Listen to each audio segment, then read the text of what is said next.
So if we look at the tank right now, I've got this light right here hanging down already, and you can see that was just my test run to see if this would work. And you can see we've got quite a bit of illumination down here, but just not enough of what we need. So that's some pretty good cover.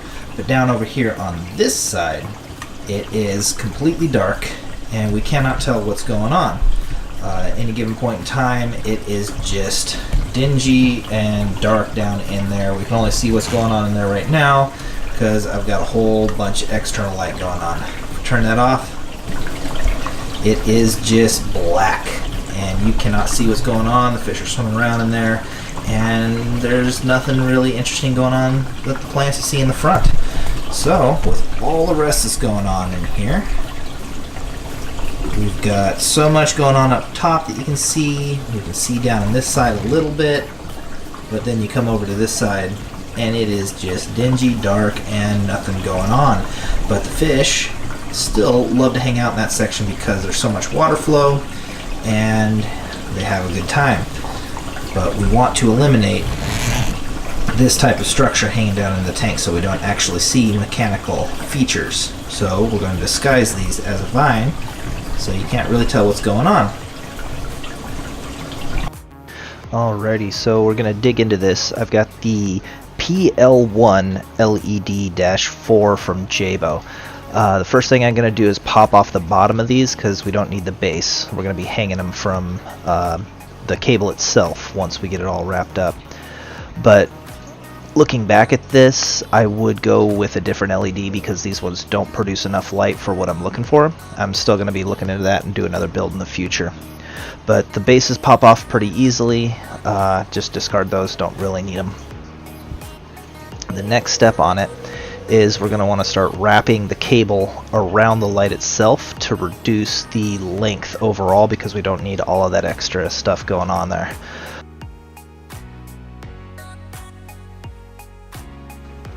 So my overall goal with wrapping the wires around here is to kind of bundle them into groups of two. So you got the two on one side and then a length of cable that goes across, and then the other two on the other side, so we can get lighting in two different locations.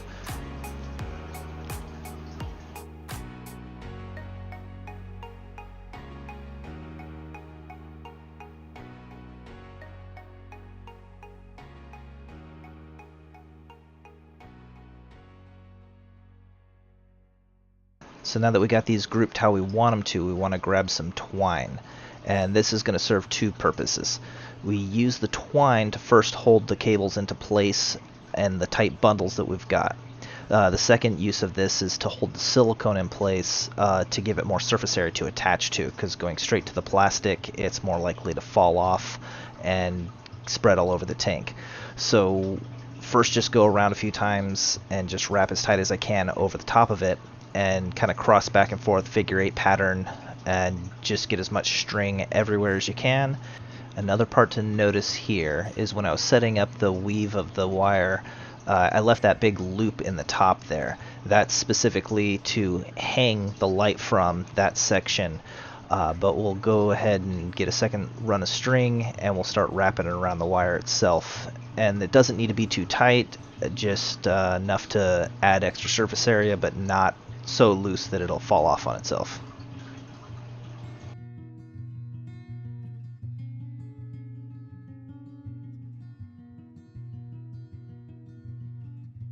Once we get to the other side, just double it back on itself a couple of times or just once over. Doesn't really need to, again, be too much coverage, just enough to extra surface area for the silicone to attach. Alrighty, so I'm getting ready to put some lights into the big tank to fill in some of the dark spots that I have in there that just no light can penetrate from the top because of all the coverage that I have with the plants. So I'm going to need a few things. Got myself a razor blade. I've got those lights that we wrapped all the string around. Some gloves. A little bit of silicone. And a big bucket of dirt. Alright, so where we are here you can see that I've bound up the wires pretty crazily and added a whole bunch of twine around it to add extra surface area to the string. That way, when I start adding the silicone to it, it will have more surface area to stick to and add in extra little shoots off that'll make it look more natural and kind of make it look like a vine after all the dirt sticks to it.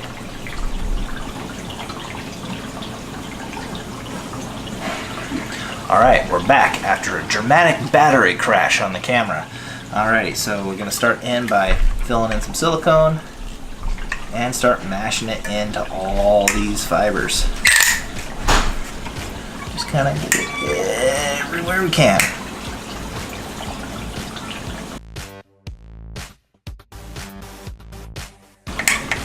Big giant globs.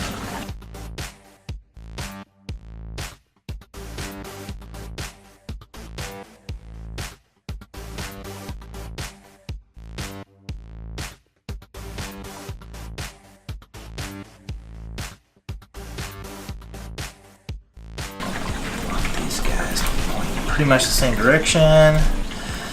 Smash it in all over. Everywhere we can. Smear it and squish it in. Keep it as thick as we can. We'll do a couple coats of this as well. It's not going to just be one time through. Grab it a little bit off there, push it back in. Now we get it.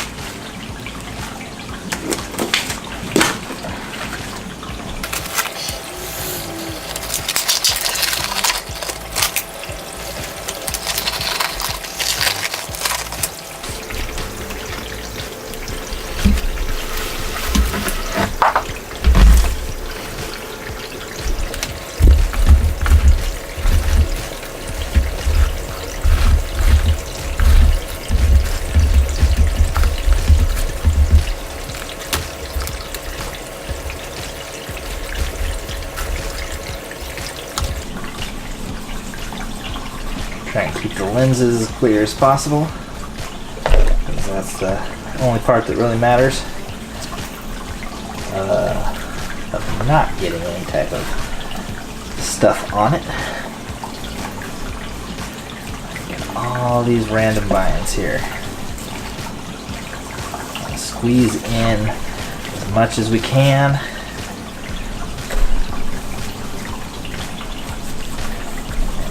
Clear that lens off.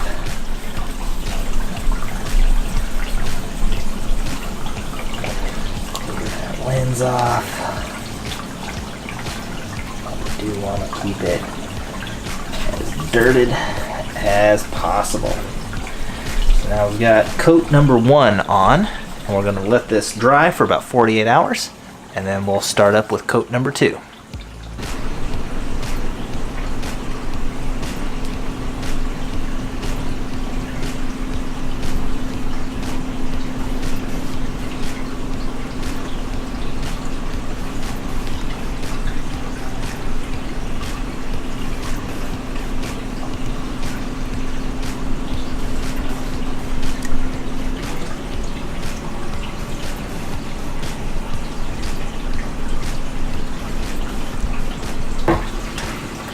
Now let's take a look at what we were able to accomplish with the actual light fixture. Got it completely covered with cocoa bark and silicone. We just need to clean up the lenses a little bit. Got a little tiny bit on there. Some water. Kind of dust it off a little. Get it nice and clear. Knock as much of the loose sand off of there as we can, because we don't really need that on there. But we got it looking pretty much like a vine. That we can have it hanging down through the middle of the Paludarium and not worry about it looking like a cable hanging down through there. So let's go ahead and get this thing in the tank. Alrighty, first thing we're going to do is chop down some bamboo skewers, because I didn't have any not Q-tips, but toothpicks on hand, and we'll use these guys to anchor in our light. Break them all down.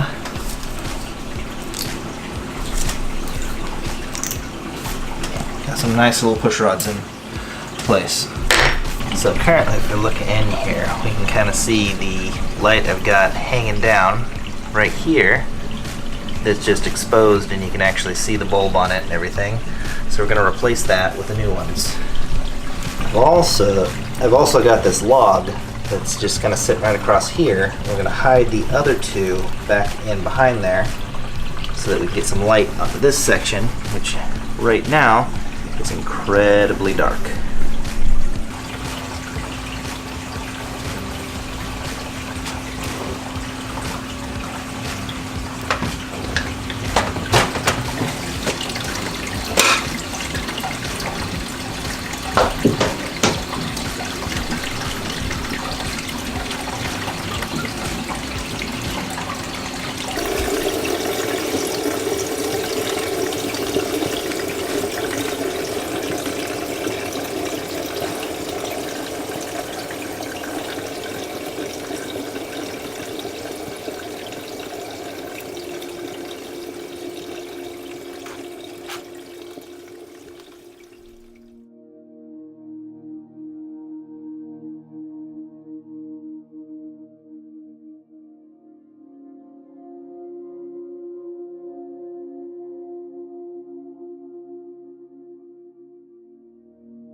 Right here you can kind of see there's a lot of overgrown vegetation going on, so I seized the moment to get out my scissors and do a little bit of trimming.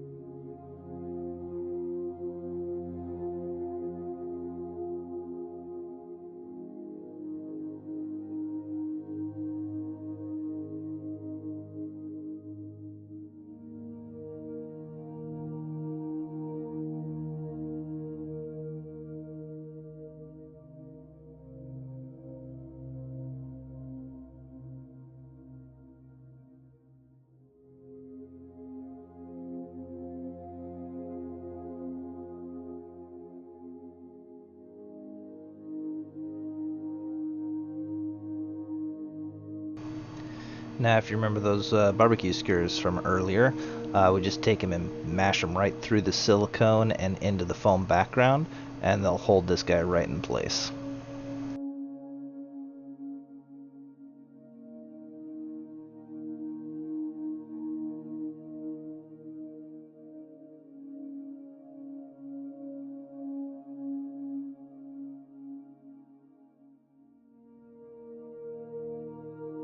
Now we just repeat that skewering all over the cable, everywhere you can, being careful not to actually push it through the cable, but just the silicone and that rope that was wrapped, or the twine that was wrapped around the cable.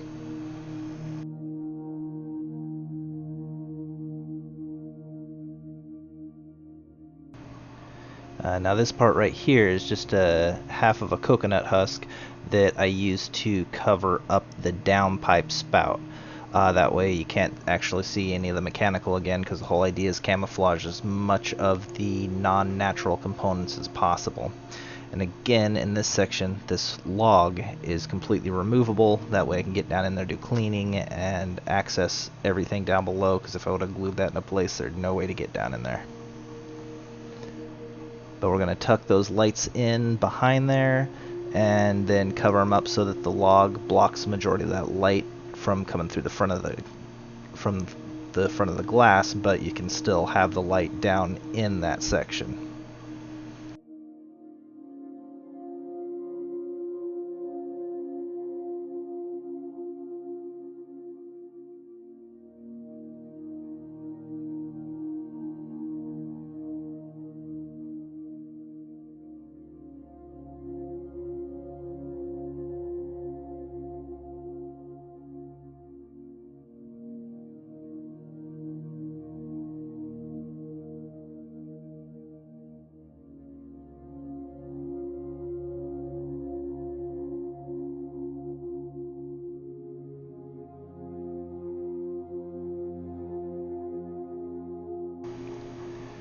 bunch more skewers holding this guy into place through that loop that we made, and we'll slide that log back in and get a look at the final product.